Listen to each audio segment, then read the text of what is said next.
ভেন্ডি এখন গরমকালে বাজারে অ্যাভেলেবেল আর সব জায়গাতেই ভেন্ডি পাওয়া যায়, কিন্তু ভেন্ডি ভাজা বা ভেন্ডির তরকারি একঘেয়েমি রেসিপি খেয়ে খেয়ে বোর হয়ে যায়, তখন আর ভেন্ডি খেতে ইচ্ছে করে না। আজকে আমি একটা নতুন ধরনের ভেন্ডির রেসিপি বানিয়ে আপনাদের সামনে হাজির হব।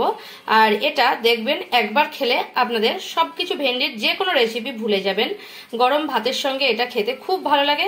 শুধুমাত্র রসুন আর কাঁচা লঙ্কা দিয়ে খুব সহজে তাড়াতাড়ি বানানো যায় এই রেসিপিটা। চলুন তাহলে দেরি না করে দেখে নেওয়া যাক আমার আজকের ভিডিওটি।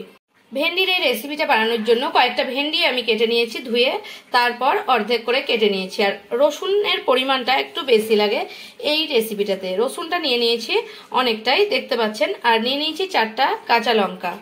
এখানে আমি একটা ফ্রাই প্যান গরম করতে বসিয়ে দিয়েছি। ফ্রাই প্যানের মধ্যে আমি দিয়ে দিচ্ছি 2 চামচ পরিমাণে সর্ষের তেল। এখন ফ্রাই প্যান তেল গরম হয়ে গেছে, 1/2 চামচ লবণ আমি তেলের উপরে দিয়ে দিলাম। আর তেলটা গরম হয়ে গেছে, ভেন্ডিগুলো এর মধ্যে দিয়ে দিচ্ছি। সব ভেন্ডিগুলো আমি দিয়ে দিচ্ছি এর মধ্যে।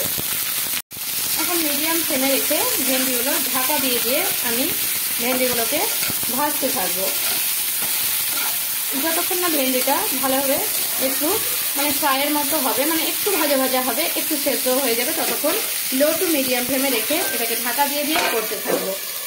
এবারে গ্রাইন্ডারের জার নিয়ে নিয়েছি। আপনারা চাইলে এটা শিল নোড়াতেও থেতো করে নিতে পারেন। এটা কিন্তু পেস্ট হবে না, একটু থেতো হবে আর ঝাল ঝাল হবে। আর এইভাবে লঙ্কাটাকে আমি ফাটিয়ে দিয়ে দিচ্ছি। এভাবে 4টে লঙ্কা দিয়ে দিচ্ছি যাতে একটু ঝাল ঝাল হয়, খেতে ভালো লাগে।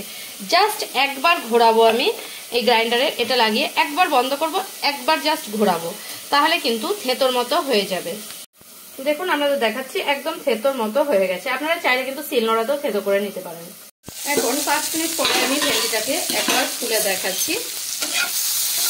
এভাবে উল্টে পাল্টে নেড়ে নিয়ে আবারও ঢাকা দিচ্ছি। এখন ভেন্ডিটা আমার একটু ভাজা ভাজা হয়ে গেছে। এখন যে রসুন আর কাঁচা লঙ্কাটা আমি থেতোর মতো করে রেখেছি সেটা দিয়ে দিচ্ছি। আর সেটা দিয়ে আমি এখন এইভাবে মিডিয়াম ফ্লেমে রেখে এটার সঙ্গে ভাজতে দেবো। আর ঢাকা দেওয়ার দরকার নেই, এইভাবে ভাজলেই হবে। এবারে আমি এখানে দেখুন ভেন্ডিগুলো আর রসুনগুলো একটু ভাজা ভাজা হয়ে গেছে। ঠিক এখন আমার কিন্তু ভেন্ডিটা রেডি হয়ে গেছে। এবারে আমি নামিয়ে নেব ভেন্ডিটাকে। এখন ভেন্ডিটা আমি নামিয়ে নিয়েছি একটা প্লেটের মধ্যে। আমার ভিডিও যদি আপনাদের ভালো লেগে থাকে তাহলে আমার চ্যানেলকে সাবস্ক্রাইব করার অনুরোধ রইল। আর কমেন্ট করে জানাবেন ভেন্ডির এই রেসিপিটা আপনাদের কেমন লাগলো। যদি ভালো লেগে থাকে তাহলে একটা লাইক করতে ভুলবেন না, আর প্রচুর শেয়ার করবেন।